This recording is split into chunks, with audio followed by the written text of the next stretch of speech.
1600 ईस्वी में east India company की स्थापना हुई। अंग्रेजों ने कहा कि वे केवल व्यापार करना चाहते हैं। मसाले, कपड़ा और चाय उनका मुख्य उद्देश्य था। अंग्रेज पहले हाथ में पैसा लेकर आए, बाद में तलवार निकाली। धीरे धीरे अपने अड्डे बनाए अंग्रेजों ने भारत के कई तटीय शहरों में अपने कारखाने लगाए। सूरत, मद्रास, बॉम्बे और कलकत्ता उनके प्रमुख व्यापारिक केंद्र बने। इन्हीं कारखानों से आगे चलकर उनका राजनीतिक प्रभाव बढ़ा। अंग्रेजी शासन में भारत आर्थिक रूप से पूरी तरह कमजोर हो गया। तभी दुनिया की सबसे मजबूत अर्थव्यवस्था रहा भारत धीरे धीरे गरीबी और कर्ज में डूब गया। किसानों से भारी लगान वसूला गया। अगर फसल खराब होती थी तब भी टैक्स देना जरूरी था। लाखों किसान कर्ज में फंस गए और भूख से मरने लगे। बंगाल का भीषण अकाल इसका सबसे बड़ा उदाहरण है, जिसमें लाखों लोगों की जान चली गई। कारीगर और दस्तकार जो कभी दुनिया भर में भारतीय कपड़ों के लिए मशहूर थे, अंग्रेजी नीतियों के कारण बेरोजगार हो गए। ब्रिटेन की मिलों का कपड़ा भारत में बेचा गया और भारतीय उद्योगों को जानबूझकर खत्म कर दिया गया। मजदूरों से कम मजदूरी में ज्यादा काम कराया जाता था। ना कोई अधिकार, ना कोई सुरक्षा। रेलवे, शिक्षा और अंग्रेजों की चाल।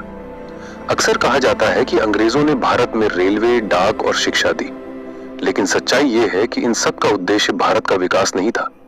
रेलवे इसलिए बनाई गई ताकि कच्चा माल बंदरगाहों तक पहुंचाया जा सके, सैनिकों को एक जगह से दूसरी जगह जल्दी भेजा जा सके। शिक्षा प्रणाली इसलिए लाई गई ताकि ऐसे भारतीय तैयार हों जो अंग्रेजों के आदेश माने और उनके लिए काम करें। यानी हर व्यवस्था अंग्रेजों के फायदे के लिए थी, भारत के लिए नहीं। भारतीयों का जागना और विरोध। लेकिन जुल्म हमेशा नहीं चलता। धीरे धीरे भारतीयों में जागरूकता फैलने लगी। 1857 की क्रांति ने अंग्रेजों की नींव हिला दी। रानी लक्ष्मीबाई, मंगल पांडे, तात्या टोपे जैसे वीरों ने बलिदान दिया। इसके बाद भारत में राष्ट्रीय आंदोलन तेज हुआ। भारतीय राष्ट्रीय कांग्रेस की स्थापना हुई। लोकमान्य तिलक ने कहा, स्वराज मेरा जन्मसिद्ध अधिकार है। महात्मा गांधी के नेतृत्व में असहयोग आंदोलन, नमक सत्याग्रह, भारत छोड़ो आंदोलन जैसे जन आंदोलन हुए।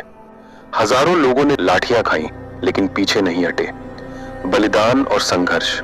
भगत सिंह, सुखदेव, राजगुरु जैसे युवाओं ने हंसते हंसते फांसी स्वीकार की। सुभाष चंद्र बोस ने आजाद हिंद फौज बनाकर अंग्रेजों को खुली चुनौती दी। हर गली, हर गांव से एक ही आवाज उठने लगी, अंग्रेजों भारत छोड़ो। आजादी की सुबह आखिरकार। लंबे संघर्ष और अनगिनत बलिदानों के बाद 15 अगस्त 1947 का दिन आया। वो दिन जब भारत गुलामी की जंजीरों से मुक्त हुआ। तिरंगा आजादी की हवा में लहराया। एक नया भारत दुनिया के सामने खड़ा हुआ।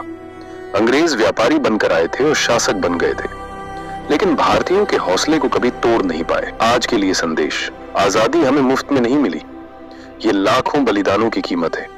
इसलिए हमारा कर्तव्य है कि देश को समझे, इतिहास से सीखे और भारत को फिर से मजबूत बनाए। अगर आपको ये वीडियो पसंद आया हो तो लाइक जरूर करें, चैनल को सब्सक्राइब करें और कमेंट में बताइए, क्या अंग्रेजों ने भारत को ज्यादा नुकसान पहुंचाया या फायदा। जय हिंद, वंदे मातरम।